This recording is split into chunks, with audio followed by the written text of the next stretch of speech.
You're listening to Culture 360, the podcast that takes you inside the world of workplace and team culture. I'm Stu Savage, your host and guide, as we explore the ideas, people, and stories shaping the way we work, lead, and connect. So please subscribe, sit back, relax, and enjoy culture from every angle. Hello, good people, and welcome to the Culture 360 podcast in association with the Culture Room. I'm Stu Savage, your host and guide. Well, it's another first today for episode 5. This podcast is being recorded online between here in New Zealand and the UK with a good friend of mine, an assistant principal at Bridgewater High School in the leafy suburb of Appleton, Warrington, Mr. Duncan Morrison. Welcome to the Culture 360 podcast, Duncan. Good evening and good morning, Stu. That's the best description I've ever heard of Warrington, by the way, so that was beautiful. Wait till you hear this. Leafy suburbs of Appleton. It's an early start here, mate, so I've got the coffee on the go, and I thought you were cracking a beer, but it looks like it's a can of Pepsi Max, which is good. Yeah, no sugar.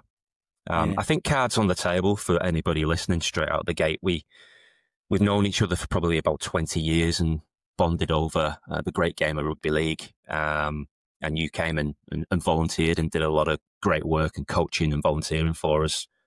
And the last time I saw you physically, we went backpacking or traveling, should we say, for about 4 to 6 weeks in Aussie. And the last time I saw you physically, I think you were disappearing at the airport gate wearing a New South Wales rugby shirt and some, what they call here, jandals. You call them flip-flops. And never to be seen again. That was 2006 in August. Yeah. So almost 20 years ago, 19 years ago. But I think for the sake of the listener, do you want to give us a little bit about your background? Because obviously you've been a teacher and you're now an assistant principal in secondary school in Warrington, Northwest England. So just give us a little bit of a synopsis on yourself. Yeah, so Stu, I started out working in universities, and then I saved up, went travelling for the very, very first time way back when. And it actually, ironically, it links to your current geographical location, because I was on a balcony watching the ships in New Zealand, and my friend was sat next to me and he said, "What are you going to do when you go back home?" Because I had no money, credit cards maxed out. I was going back to live in my mum's. He said, "You know what? You'd be a good teacher." And I thought, okay, I'll do a bit of inquiring. And then that was it. So that was 2005. Started out teaching and then quickly went through the sort of leadership ranks within teaching. Always had the sort of thirst for people, and always got on well with individuals and all different types of individuals. It was one of my skills, I suppose. And then that sort of led me to where I am today. So I'm an assistant, we call him assistant head teacher. I do a lot of work with other schools in the Northwest. So we do a lot of what's called RISE partnerships, which is where we go into schools that are looking for school-to-school support, and we go out and we help them improve. So yeah, I'm really lucky actually, and I've been really lucky with the opportunities I've had since we waved ourselves off in 2006. And I remember you actually influenced to see us because you were sorry to see me go. I think it's just your infectious personality, Dunk. That's what it was. It was I was on my own then, having to find my way in the world, and 6 months of traveling around. And that's the first time I actually came to New Zealand. Believe it or not, I came over here for a month. I came to Wellington and I thought, if I ever get a chance to move over here and work here, I'll jump at the chance. And lo and behold, it worked out that way for me. So in terms of your role, obviously you've got a lot of experience in teaching and now in the management area. Just breaking down your role. So you're still teaching in the classroom. Yeah. Part of your role. But part of your role is also taking on developing the school. Yeah, so I teach. Yeah, I teach. I'm also the safeguarding lead and do a lot of the climate work within my own school, and then I am lucky enough to get out into other schools and other settings, and they're all different settings from all different value backgrounds, and we get the opportunity to go in and make change and have impact. It is fantastic. Yeah, it's really, really good. What gives you that buzz or the pull or the push each day? Because you've been in education for maybe 20, 25 years now, and you still get up with the same passion and drive for the job and management. Yeah.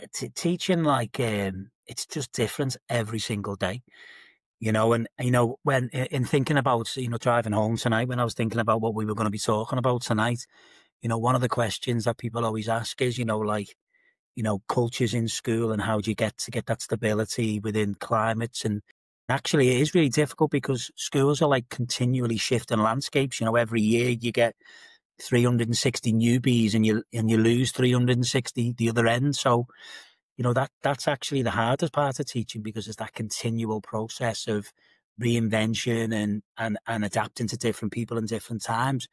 That's actually the bit that keeps you fresh. Like, so having been in the teaching game for like 20 odd years, I still feel fresh and still have like the challenge to want to do things. And ultimately, Stu, what better, I can't think of a better job like than, shaping kids' futures. And it sounds corny, that, but that's why we do it. Like, it's such rewarding work. And when you can do that on a whole school level, well, that is really, really entertaining on a personal level. Like, You mentioned two words there. You mentioned culture and climate. Is there a difference between those two things and what you're trying to achieve through your role?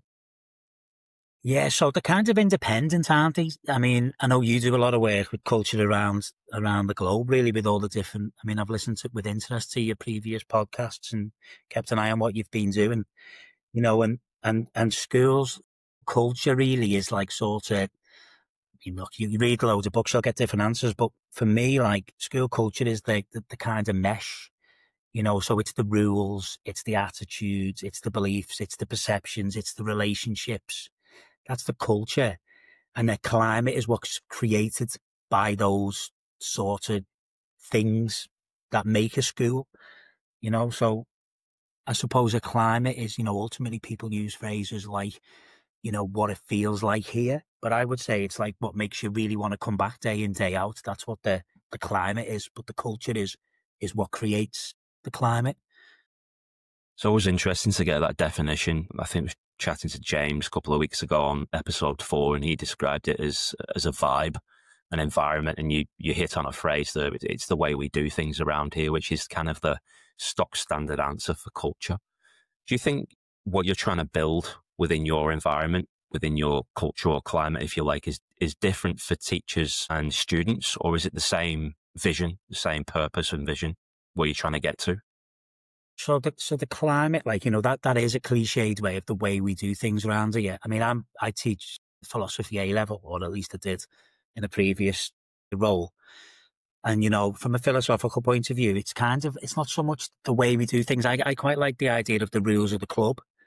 So the rules of the club are the same for everybody in the club. So whether you be a parent, whether you be part of the premises team, whether you be a teacher, whether you're the head teacher, whether you're a pupil, the climate is the rules of the club, and it's our club and it's our rules, but they have to be agreed on by all. That's the way I would describe it. I don't know whether you've ever heard it sort of put like that before, but I think that for me, from a philosophical point of view, because, like, looking at sort of philosophies about what makes reality, and, the modern view of that is that we have billions of different realities and we make our own reality. So the rules of a club is like the rules of the game. We might all do assessments, but we call them different things. One school might call them end of year tests. The other ones might call them quality mark assessments. Doesn't matter. They're just the rules to our club. So the environment or the culture you're trying to create within your school can be very different to a school just down the road, because obviously the UK is quite diverse and it's probably a little bit different in terms of the way it's set up to New Zealand. But do you share ideas across schools, or is it very different in your school to another school? Oh, I would say that I suppose the sort of overarching principle of any school is to get the best outcomes for young people. With that, though, there's a bit of a risk of becoming like an exam factory. So Okay. realistically, what, most schools now adopt a more holistic approach. I would argue that it's easier to do that from sort of for a Christian background, because, like, to create a culture around the saints, for example, from a Catholic background, or, it's quite easy to do that. Service, is an easy sort of cultural belief to hang your hat on. It's much harder to develop that in like a primary school or a secondary school that from a non-faith background, because then all you've really got is this idea that you want the best outcomes, but outcomes aren't everything, are they? It's about creating the whole pupil. And I think that's where gets a bit more challenging and a bit more interesting when we start to look at values and beliefs of schools. That question did pop up for me when you were just making that statement then, just around values. And I think we've had this conversation before around like if schools are grounded more in the religious side of things, do you see them more value driven or having those values sort of enforced on them more than what you're trying to achieve? Yeah, I mean, look, so we do a lot of work in faith schools, as part of our trust. So we'll go out to all different settings. There's a school that I'm thinking of now, which is a lovely school in the Wirral, in Liverpool, and it's got like as you turn the corner and you approach the school, it's got this beautiful sort of mural on the wall of the Virgin Mary, and it's very much like from a South American sort of graffiti vibe. And as you turn the corner and you look at the school, you get this big message, this big value statement. There's no words on it. It's just like the Virgin Mary. And I think in some ways I get a bit envious of working in when I go to church schools, because I think, wow, it'd be so much easier to develop that in our school, because actually sometimes when you take on a load of, 11-year-olds and then you're trying to instill in them new values that to them just don't seem connected, even if they're not complicated ideas like, kindness, or whether it's, I don't know, whether you talk about, integrity. It's quite difficult to get a kid to put them all together and think this is what makes me a better person. But then if you've got stories to tell and you've got artifacts, like, I know you spend a lot of time looking at that kind of stuff in your work, not so much me. I think it makes it easier. So I get a bit envious around those sort of, it's kind of, I'm not suggesting it's like a pot noodle, but it's that kind of, it's an instant meal, really. It's a bit of water and off you go. And I think for some principals and some schools in the last 20 years, they've had to really think about, the beliefs. What does it mean to really be us? And I think that's quite difficult for schools, that. I think you've hit on a few things there. Like we were chatting earlier about, I'd just been to Lisbon and we were chatting about Benfica Football Club and some of the artifacts there when you walk into that stadium. And obviously they've got an emblem or a logo, which is the eagle. And you're talking about schools there that are obviously more of a faith distinction. And as a parent, you're looking at that and you know what you're going to get when you walk into the physical building and you have those artifacts on the wall. If you're talking about your school to either parents or the teachers, how do you describe your school in terms of the culture? Like, what do you say if you had to sum it up in one sentence and you were, not that you do, but you were given it a hard sell in a parent teacher interview or something like that outside the school gates, what would you say? I suppose that's really quite difficult. I mean, in our school, we have like a set of values. And when we talk about values in our school, I mean, I know we'll probably touch on this in a bit, but, you should be able to just feel them. It should be something that's, so overtly obvious that they should pick up on that as they come. Now, we've just recently had our open evening. And I think, when I was speaking to the colleagues at the end of the night, we were talking about how did it feel? Because, recruitment's a big deal for schools, and, a lot of parents that we spoke to on the way out spoke about the warmth from the evening. And I suppose if you think about that, it's those little things that you do that sort of shape the culture of the school that people feel, so like I did mention before that, for school culture, one of the big parts of school culture is those relationships, those millions of conversations that people have every single day in, day out. They're some of the small things that shape the culture of a place and then ultimately affect the climate. So when we have parents' evening, I would suggest that instead of saying to people, quite happily list off the values, but I think what they feel is more important. How would you ensure that from a management point of view? I mean, you're assistant principal, you're also in the classroom doing some hands-on teaching with students. But how do you do that day to day? I guess we're sort of heading into the realm of values and rituals within culture. How do you ensure that at your school? So there's lots of things you can do regarding teacher practice. So, there's that relational sort of CBD work you can do, about theories of action around, the importance of, authentic relationships, and that's really what we're talking about. When we talk about the things that we see in school, we're talking about that everything from, the listening, that children feel they're listened to, or, just checking in with pupils, smiling with people. It's really difficult in our school to sort of maintain that because our school's a split site school. So there's a lot of travel between sites. There's a lot of rushing around.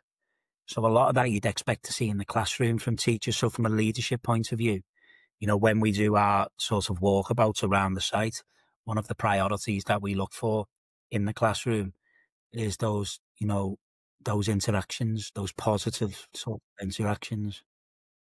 I guess the challenge you have, it's kind of like a large organization in terms of building culture when you in employment. You've got a lot of subcultures. So you're trying to build the school environment, but then within that, you've got obviously different classrooms, which are like different teams, if you like. So it's ensuring that obviously that all that's connected in the group hug. So how would you do that with staff? Like obviously trying to roll out the whole school culture, bringing the teachers into the fold so they can obviously carry that forward. Yeah. We have within any school, any sort of teachers who are listening to this will appreciate the, the work that goes on behind the scenes when it comes to CPD. What I would suggest, what we do is it's having those sort of, we've recently adopted a new sort of CPD format where we have like rubrics. So like in so much as, if you were doing an essay for your masters or whatever, you have what looks like a criteria for good work, a rubric. We've actually created them within our school. So we've had 5 theories of action this year, one of which is relational practice. And what we do is we have a checklist that what we're looking for. So there is no vague, because your idea and my idea of what a good relationship looks like, is fairly subjective. So we've actually been really bespoke with the staff and we've told them exactly what it is that we expect to see from a colleague who's experiencing success in the classroom when it comes to those to the point whereby we even script questions in the classroom and also have a map laid out around the room in which that we will walk to check those vulnerable pupils and those pupils that we are concerned about. And it's that sort of attention to detail that we've put into our CPD programs, which it's been quite a shock really for the staff body, I think, in so much, but they've also really enjoyed it because there is no wriggle room. There is pretty much, this is what we want to happen. It's almost quite scripted. Would that be like a lesson plan? Yeah, well, it's part of, it's like that, but it just says, this is what good practice looks like. This is what outstanding practice looks like, and so the difference between, an authentic relationship is something that, I use the example when I'm sort of lecturing the trainee teachers about, when you sit next to somebody on a plane that you don't know for the first half an hour, it's fairly awkward, so like relationships aren't like, they are awkward until they're built.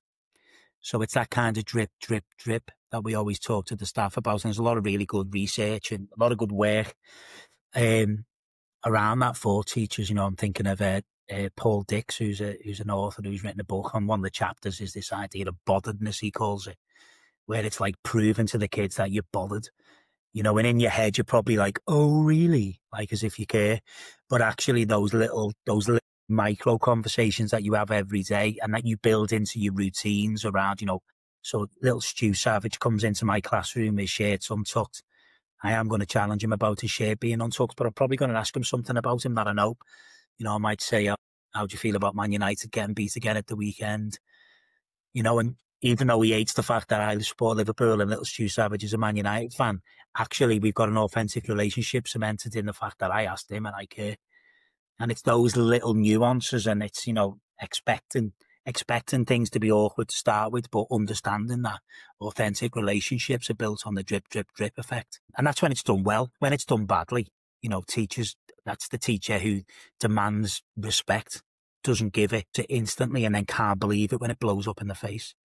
And there's, the kids are swearing or the kids are being removed from lessons, so it cuts both ways. So there's some micro moments and rituals at play every day, aren't there, in the classroom and in the corridors?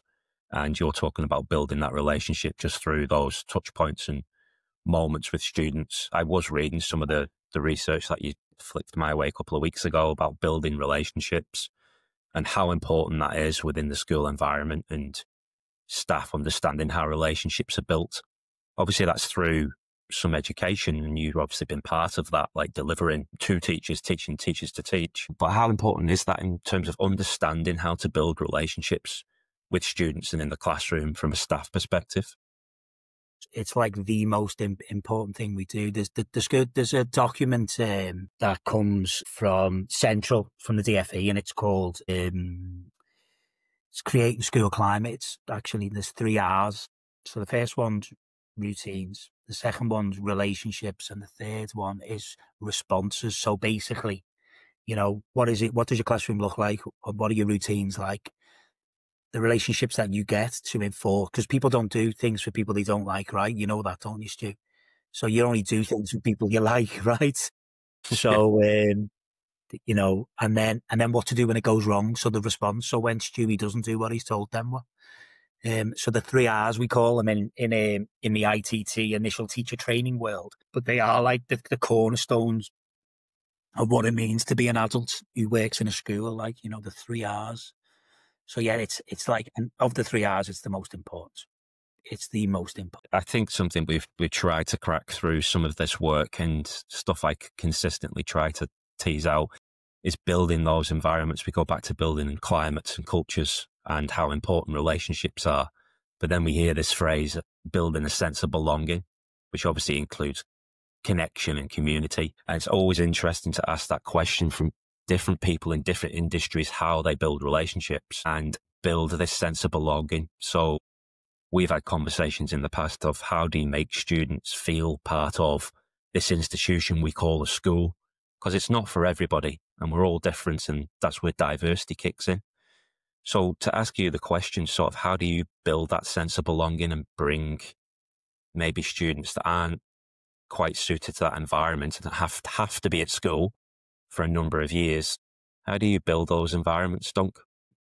Yeah, so I mean, I know this is something, it's a bit of a buzzword in education at the moment, belonging. So if you want the short version, it happens as a result of COVID. That's the short version. So basically, as I say, I wasn't in New Zealand, and I can't remember the New Zealand approach to lockdown, but over here it was, Boris was on the telly, and we were all getting told I remember sat in this room now, and the telly's over my shoulder, and I remember just sat there, and Boris was like, right, we're shutting everything. And I was like, no way.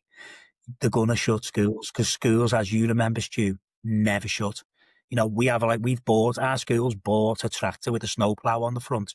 It snows once every 15 years in sunny Appleton, right? So the head was paranoid about the school shutting, right? So all of a sudden overnight, the shutters come down and that covenant has been broken with parents. So all of a sudden we went from saying school is the most important thing you are in, I remember my mum saying to me, like, if you can walk, you can go to school. Like, I was like, thanks, mum. We were in every day, weren't we? And then all of a sudden the covenant's broken. So instead of saying to come to school, we said, stay at home, guys. It's safe. And then a year later, we were saying, right, everyone back. And then we're all talking about an attendance crisis. So belonging has been damaged by that, completely damaged. So schools became a place, it kind of, not only did it so for middle class kids, like, I'm not ashamed to say I'm from the mean streets of Bootle, but I am a middle class kid now, and my kids are middle class kids. So when you're talking to middle class kids and families about schools are a way to the next phase of their education in their era. I think with the COVID shutdowns, I think for working class families and certainly families from disadvantaged backgrounds, it just confirmed everything they thought, that really school might not be a place for them. They don't sound like me. The teachers are middle class. They don't sound like me.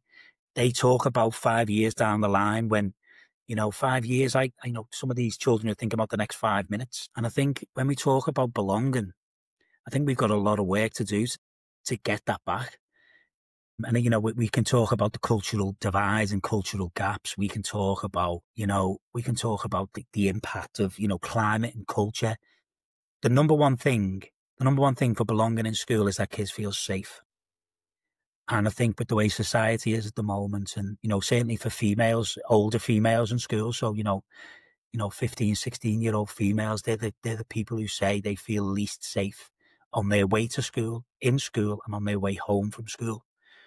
And then if you couple that with the powerful message that Boris sent, which was stay home, it's safe, you put those two things together, it's a bit of a deadly combo for belonging. And that's why it's such a hot topic at the moment in schools, Stu, this concept of getting people back. To answer your I initial think question, I've gone up there. Bit of no, a rant. that's gold. I'm thinking back 5 years to COVID in New Zealand. So the first time around, start of 2020, and it was a hard lockdown here for about 6 weeks initially, and then obviously we had round two of COVID, and that was kind of more of a light touch, but very similar, like really, really militant in terms of obviously all the procedures and people staying home. So kind of echo that sentiment. I must admit, I did look back into the UK and it kind of seemed a little bit of a lighter touch, or maybe that's just people not conforming over there, but it was very, very militant here and adhering to restrictions, if you like. The other thing that popped into my mind, though, when you were talking about what school was like back in our day, and you did need to be falling over to have a day off school. Generally, you were there 5 days a week, Monday to Friday, and it has seems to have changed a lot. Like, obviously, the stories passed down. Back in my day, if you listen to your dad or your granddad talk about school, it was very different to when you went to school. Obviously, I don't even think that culture was maybe spoken about, but it certainly was something that was bubbling under the surface. It was just a different culture. And I felt when I turned up at school at year 7, which was like 11 years old, at high school, you had the fear of God instilled in terms of what you couldn't do. And either that was through the teachers or the bigger kids. Things have changed a lot now. I mean, school environments are a lot different, aren't they? Yeah, I'd agree with that. I mean, I remember, school was in Bootle in the 80s, it was a fairly violent place that ran on fear, the cartel of fear. Anecdotally speaking, like I went to a Catholic Brothers school in Liverpool. Don't get me wrong, I loved it.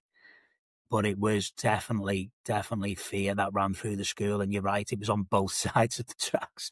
We're petrified of the teachers and petrified of the older kids and petrified of getting on the school bus and petrified to go in the toilet. And in that fear was probably some fun, actually, now I think about it. But at any given moment, you could have had a hiding that you wouldn't have deserved. It is different now. I mean, I think, when we talk about the back in the day moments now, and that those ritualistic stories that, create, culture, don't they? Which then in turn create climate. It's a bit different now. Like I was thinking about this on the way home tonight, I think in some ways schools are a lot more serious now. I think the precision of education now, like the amount we know with AI and the amount of assessment we do on the kids, and you can know where a child is, within like a milligram of, progress. That precision's kind of taken a bit of the fun out of school. Even in the 20 years since I've been teaching, it used to be more of a laugh, I think, as a profession, But then that could just be me looking back in the day glasses, Those old iconic teachers, the ones that everyone still talks about when they've been dead for ages.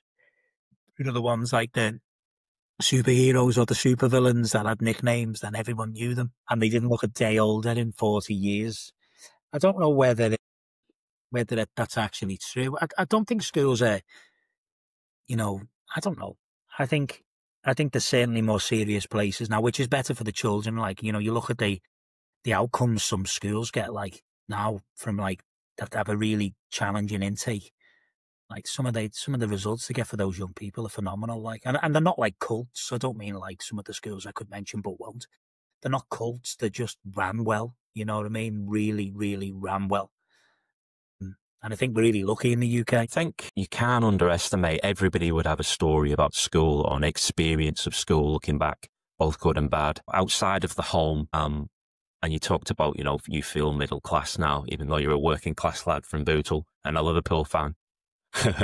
Sorry, I had to get that digging. But everybody's got that background and that relatable story about, you mentioned teachers before and those touch points. And I think we underestimate how important it is, how critical it is to have a good experience and take at least something from your education forward into your adult life, because it just molds you as a person, doesn't it? Yeah, that holistic. I mean, I always remember when I started teacher training, I was a deputy head in our school. And I remember him explaining to me, I never thought of it this way until he said it, but he said, you know, you only go through school once. And I was like, yeah, that, you know, that's why, you know, we've spoken about a book called, you know, the magic of moments and all that, haven't we? You know, we have a responsibility as educators to make sure it's good, like, and not just about English, maths and science, but, you know, a good experience, because you only do it once, you know, and everyone deserves to, not everyone does get it, by the way, but when I reflect back on my school days, you know, I don't think the teaching was up to much. And I certainly don't remember doing past papers. And I definitely don't even remember doing my GCSEs. And I probably haven't remembered that for years. But when I think about school, the school was full of adults who really cared for us. They probably didn't think we'd amount to much though, but they cared for us. And the communities that we built with our lifelong friends, like you've met lots of my mates from school, you know, lifelong sorts of connections with people. Starting to conjure up images of the movie Kes with Brian Glover, you know, set in 1970s Barnsley in South Yorkshire, if anybody's seen that movie. It's kind of, we're almost coming across like two Python-esque characters here, aren't we, back in my day? No, it's true. Like, but back in the day is actually, you know, it's part when we talk about creating culture, you know, those historical, almost mythical figures from your childhood are what, you know, it's like, and for myself now, like I'm teaching kids of people I taught. I'm just waiting for like a grandparent moment and then I'm getting off. That's it. I'm done. But at the moment, yeah, you know, and those mythical and like, it's funny, like, you know, as teachers, we have a responsibility, you know, to the memories of those people as well, because, you know, the first thing anyone ever says to you is they come up to you and go, "Oh, you look exactly the same, sir." And I was like, "Oh my God, did I look 51 when I was 28?" I can't think what's worse. Anyways, but you know what I mean? I couldn't possibly comment on that, Dunk, but I Thanks, mate. think one of the things that I've teased out there really is, how do you balance in school that high expectation? Andy in episode 3 talked about the All Blacks and Silver Ferns and setting expectations and standards.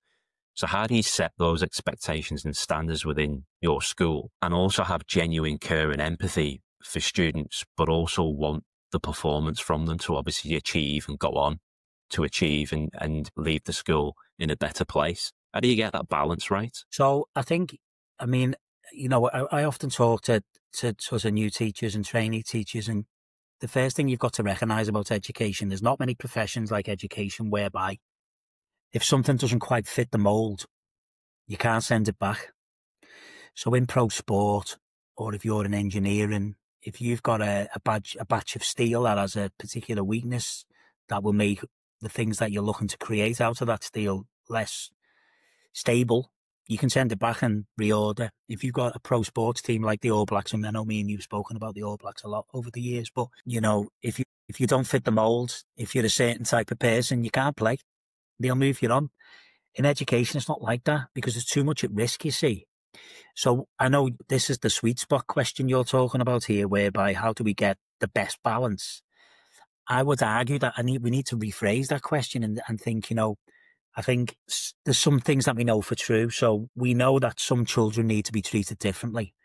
Are they a risk to the culture and climate of a school? Well, they can be, or they can be seen as such. You know, teachers who maybe don't agree with me would say, "Oh, well, you know, Duncan, if you let them behave like that, then others will copy, and then you'll have like this slow rot that gets in, and before you know it, everyone's walking around swearing and, you know, not following the rules." In reality, in society don't do that. You know, when you see someone behaving in a way at the football or the rugby that you deem antisocial or, you know, unpredictable, you don't copy them. You look at them and think, "Well, I don't want to be like them." You know, and I think, and the point I'm making there is that in education, I think there's too much to risk by looking for a sweet spot between the balancing point. I think ultimately what we've got to do is when we get those students that are unpredictable and that their behaviours are or can be seen to be challenging or difficult, we've got to support them, because if we don't, then we lose them. And I tell you what, when we talk about a culture and a climate, that's made up of a lot of people. And if we turn the climate and the culture against the individual will lose, but the climate will always recover, you see. So from a philosophical point of view and an ethical point of view, I don't think there really is a sweet spot. I think you've just got to look for the need and back the child, I think. That won't be popular, by the way. it's a good point you make, because like we said before, you're at school for a number of years. I mean, students will obviously move schools, and I think in extreme cases may be expelled from school, which has happened, or suspended. But how do you not get to that point? So talked about building safe environments, engaging environments for students to be part of within the classroom or the school. Do you think that's a fair assessment? That obviously teachers are trying to build safe, fun, engaging environments, so that doesn't happen. So, you know, there is situations, and they are rare in Britain, where pupils are permanently excluded from school. That is true. And I suppose what I'm not really talking about is those, you know, those one-off serious incidences, or even those. I think when we talk about, you know, when we look to do the most extreme things in schools, where we put our hands up, we say we can't do anything with this child. I think that in its way can really affect, you know, the values of the school as well. Not saying that you shouldn't. I mean, and I know schools and head teachers do not take PMX lightly. They certainly don't. I think, and most pastoral teams that I work with will see it as a bit of a personal defeat when they lose a child, you know. And, you know, we always say in our place, you know, they're one of ours, like they're us. We need to do everything we can, but sometimes you have no choice, and you have to move them on because of the risk, physical risk to people. But the risk to the climate shouldn't be a reason, I don't think, to permanently exclude someone, but people won't always agree with that. I mean, my view is that, you know, the climate will always recover if the teachers and the systems in place are strong to support that culture. But as I say, not everyone would agree with that, Stu. But so what's the hardest part about building that culture that students and staff want to be a part of, I guess? What are the external and internal challenges that get in the way? And probably a better way of putting it is, if I had a bottomless bag of money for you in terms of building an environment in the school, how would you go about that? See, you know, it's not, I mean, in schools, like, there is literally no money. So, like, everybody who works in schools is used to, you know, you don't ask for anything because it's just no. And I think a lot of the time, money can't fix those big problems anyway, you know. So if we're talking about those individuals that act in really unpredictable, dangerous ways in school, no matter how much money you've got, doesn't matter. I think when we talk about that connection, you know, that connection with individuals, what is it we need? I think rather than the money that's spent, I think certainly for disadvantaged pupils and connecting, that belonging, we need to sometimes look at maybe what we teach, you know, this idea of a relevant curricula. So, you know, lots of disadvantaged pupils and their families, more importantly, will say, well, what do I need to know that for? I'm never going to use it again. And then we take the middle class view, don't we? Oh, yes, but being able to count with letters is good. You know, is it though? Is it really good? You know, look, I'm not suggesting we don't teach them maths. The point I'm making is often that they see school as completely irrelevant, certainly the older they get. And that then becomes an anathema to belonging. So I think, you know, if we were talking about, if we had a bottomless pit, it would certainly be about looking at curriculum and also developing SEN. Because I don't know what you guys call it in New Zealand, so special educational need in the UK, I mean, that is just a bureaucratic machine that spits out kids. It's appalling, you know, the lack of funding within special educational need and the way that schools are set up like a bureaucratic machine, and then are then told by Ofsted that they're not good enough because they haven't got enough resources. And guess what? The resources weren't given to them in the first place by the DfE. It's a fairly horrific situation, I think. And that would be a bottomless pit, by the way.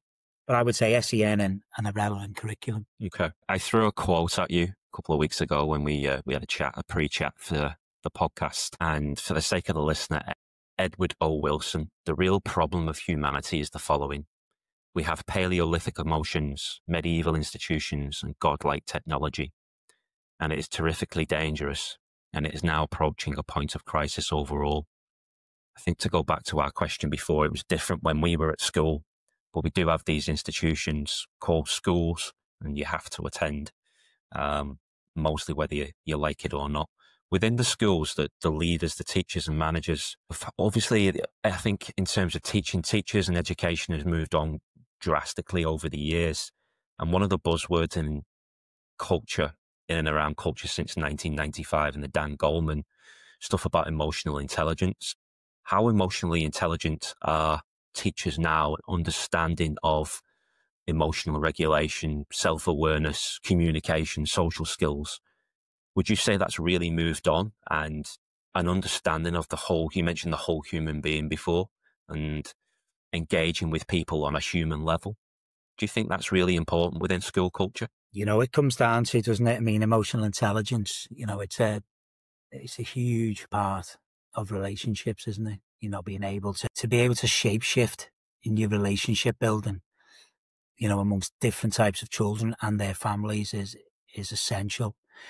But you know what? In schools, good routines will get you a long way. Like, I know lots of teachers that you wouldn't necessarily have them out as being like emotional intelligent gurus, but can get by. Like, I think for those exceptional individuals that change kids' lives, you are talking about emotional intelligence, and the big part, I know you'll know this, Stu, as well, and you'll probably agree with me, a big part of emotional intelligence is empathy, eh?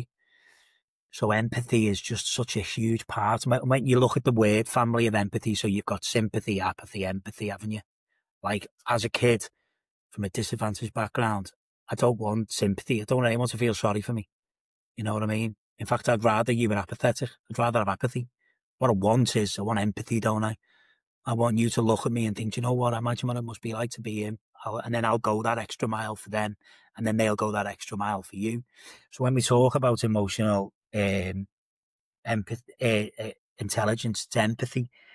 But then when you look at it in schools, when you haven't got that, certainly from a leadership point of view, that can be really dangerous, right? So, end up with people working in silos, don't you? That sort of, I'm working on my own, to my own agenda.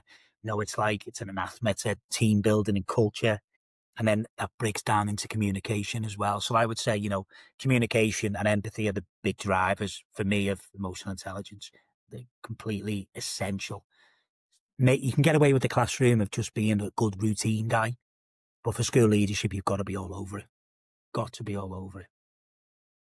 And as a leader in your space, when you have new teachers coming in, what would your advice be to them coming into sort of your environment and trying to get through the first year and not feeling overwhelmed? How would you advise them, and what advice would you give them, having been a new teacher yourself and now in a management position? Yeah, so I always, as I alluded to you a couple of weeks ago, I've been doing lecturing for the ITT program, which is initial teacher training. So when you're a new teacher, the only thing that you're really bothered about is the kids behaving. That's the only thing that, they do essays on all kinds about assessment, and the only thing that really keeps them awake at night is when they say, do something, the kids just laugh at them. It's like that dream you have, when you wake up and you're doing an assembly and all your teeth have fell out. But so, it's really overwhelming for new teachers. And I think it's what I always say to my children as well. It's just like, don't try and do everything all at once. It's Muhammad Ali who said, it's not the mountain in front of you, it's the stone in the shoe that'll kill you.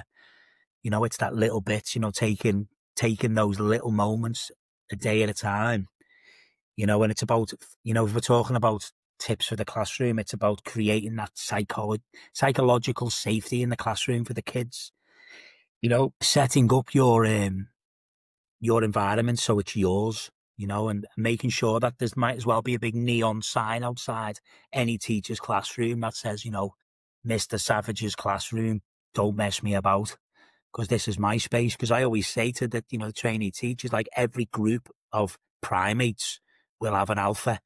And if it's not you, who is it? And it's normally the loudest kid who's got too much to say, rocks on his chair and chews. That's what I would say. The most important thing is about having the 3 R's, setting up that space that is yours and you own it. Like, I do remember asking you for some advice. I think I was teaching over in Manchester. Would have been 2007, 8 and 9. Started a job over there at FE College and put in a bit of routine in and around the classroom. And I remember you saying, like, obviously get them lined up outside. And FE is a little bit different, isn't it? It's like sixth form here, and you're obviously at secondary, which would be years 7 to 11, where you are predominantly. But that did help in terms of kind of create the environment and a little bit of structure for the students coming into and what I found quite useful was to give them some ownership as well in terms of building their own culture within the group. So I would have stock standard rules, probably 5 or 6 that I expected, but then to get them to create some and actually build their own ownership and accountability of how they want it to look. And obviously I would oversee it, but just to give them a little bit of responsibility and ownership of their own environment, I think went a long way. And that's certainly the same within the workplace. I think if leaders, CEOs and managers obviously give that opportunity to develop the culture and set the example, but the people who are doing the work, the teams need to drive it. And if they can feel that they are part of it and own it, I think in terms of human behavior, if you're invested in something, you're more likely to look after it. Do you think that's a fair assessment in schools as well?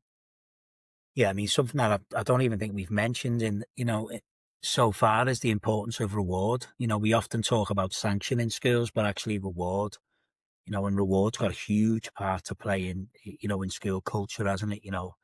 The fact that if you do the right thing and you're seen to be doing the right thing, then, you will be rewarded for that. And that comes back to that relational practice as well, catching a kid doing something right, you know. There's a very famous video by an American guy who I can't remember the name of, which is a bit rubbish, but he talks about the importance of poker chips, in self-esteem. So whenever you speak to a child, you should make sure that they get more poker chips from you than you take away. So if you were, you're talking about the lining up outside your classroom analogy and little Stu Savage hasn't got his blazer on. And one of my rules in my classroom is you can't come into my classroom unless you're dressed properly. So young Stu tries to get in and I go, whoa, Stu, blazer on, please. I've taken 7 poker chips. I've made an object of this blazer and I've done it in front of his peers. So I've taken 7 poker chips off him, but before he goes past me, I'm going to make sure that he knows that I'm going to thank him for that. And I'm going to say, thank you for being part of my class. It's really important that you're here. So I give him 20 poker chips. So he's 13 up. And hypothetically speaking, of course. So that's the role of every adult who works in schools. I believe, it's not only just about these relationships we have, but it's about taking every opportunity to really smash home this idea of self-esteem. And the more poker chips you've got, the more self-esteem you've got. The more self-esteem you've got, the more risks you're going to take in the classroom. The learners that take the most risks are the ones that get the most reward. And it's that side of school culture and climate that we've not really touched upon, but is actually really key in setting the tone for schools. It isn't telling people, it's catching people doing the right thing and then praising and rewarding So it's positive and negative reinforcement, and you're more on the side of giving those 20 poker chips as part of positive reinforcement. Because you obviously see, you can only do that. You can only do that though if you're good with relationships. Because if you get it wrong, I mentioned before Paul Dix, when he spoke about the idea of botheredness. He's also got a really large section in his book, and I'll send you this, Stu, if you've never heard of it. But this idea of emotional currency, so you can spend big, but you've got to build up your credit. So with little Stewie Savage, hasn't got his blazer on, he doesn't like me. He knows I don't like him. I tell him to put his blazer on, he says no. I've lost a load of face in front of the class. He doesn't care because he doesn't like me. We only do things for people we like. You can see how the loop goes on. But this idea of emotional currency, the fact that we build up poker chips with people, and when we've got a lot, we can spend big, but we ain't got much, we can't. So that it gets you to that sort of, you get to the situation whereby some students who haven't got many poker chips, for example, they don't play for the school rugby league team. They didn't go to prom. They'll either do one or two things. They'll either gamble big and throw all the chips on the table at once, or they'll keep hold of the chips and won't spend at all. Either situation's negative. I think that's sound advice just in life, really, isn't it, as well, understanding human behaviour. And I think that's probably where we're coming back to, is what is culture to you within your environment? And certainly something I keep coming back to is it's basically how we think and behave. And if we can understand the people in our environment, whether it's work or school or wherever, at the sports team, then we're in a better position to understand how to get the best out of them, especially if you're in a leadership position. And I think that's something that you've really hit home on, though, is just around positive and negative reinforcement. Okay, closing with some wit and wisdom. I've got a note here, Duncan, on my script. I'm going to give you some questions and we'll start to conclude.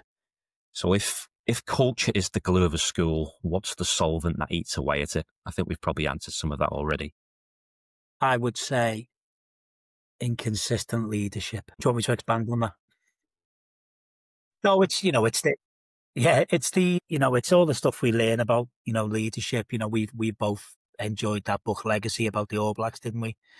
And the 15 rules of leadership from the Maori culture, and that idea of, if you're not going to do it yourself, don't expect anyone else to do it. And that is the definition of toxic school culture at every level. You know what I mean? That idea that I say you do, it just kills culture, it kills schools. And because that creates that, well, he doesn't do it, but he expects us to do it. And the kids, it just creates fear and loathing amongst every tier of the school, internal and external partners. I've said too much. Well, that's good. That's good. It's gold, mate. So what's the cliche about school culture that makes you roll your eyes? Something either that parents or other teachers come out with, or what's the one thing that you think, God? It is to do with culture indirectly, but because I do a lot of work with new teachers, the person in the staff room, that when you've got a young teacher at first or second year of teaching and they mention a really difficult pupil in the staff room, and then some know-it-all says, oh, they're all right for me. And I always just think, why would you say that to someone who's just started teaching? What does that confirm? That they're rubbish at teaching, you're the best. It's this kind of Jedi type skill that only you have. I just feel like, well, I don't feel like rolling my eyes, Stu. I can't tell you what I feel like doing. That's the worst thing you ever hear in school. I think that's probably a fundamental lack of understanding around diversity. Obviously, different teachers have different skills, don't they? And they'll have different relationships with different students. It's certainly like... For young teachers and colleagues, it's just like, it just confirms what they already feel. When you come into teaching, like any job, teaching's unique because you can't have bad days because every living paid moment is in front of 30 people, and you're on your own as well. I remember when I done my teacher training years ago, I got this sort of lecturer who was a bit of a dinosaur, but he had some funny one-liners. And he always said to me, he said, well, on the last day, he said, I'll give you me advice on the last lesson. So we had our last lecture and someone put their hand up and said, what was your last bit of advice? And he said, 30 of them, there's one of you. If they wanted to, they could kill you. And I remember, and then it just walked out. And it's always stayed with me. I love it. That's not putting people off, by the way. It's one funny story I had teaching over in Manchester. There was a guy in our department and he'd been to another college and he was being assessed, and I think they were doing football. This may have been over in Oldham, and the inspector or the observer said to him, where's your lesson plan? And he said, I don't have a lesson plan. He said, well, how do you know what's going to happen in the lesson? And he said, I've got 30 footballs and I want to make sure all of them 30 come back and nobody has a fight. And that's my objective for the lesson. And I thought, wow, like education must have moved on since then, but it kind of summed up like where his head was at and the environment and culture that he was in at the time. Going back to, again, that movie Kes, it was a bit like that. So what's the one left field idea in culture that we're not talking about, Dunk, or in education? What's the one thing that you've seen, a light bulb moment that you think to yourself, we need more of that? That's a good question, that.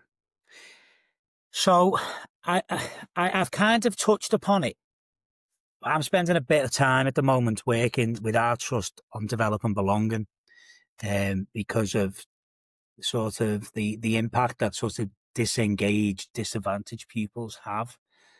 And I think the most important thing for me at the moment is how we get the adults in the classroom, with all the pressure that's put on them. And I did say before, the fun's kind of been taken out of teaching a bit, how we continually develop self-esteem in young people. I've touched upon poker chips. That was one of the most powerful videos I watched. I will send you the link for that, Stu. But yeah, the most powerful thing, I think, for belonging in a post-COVID school landscape for me is developing self-esteem. What does that look like? How do you do that? The smell of self-esteem, right, is the feeling that you get when children love being in school.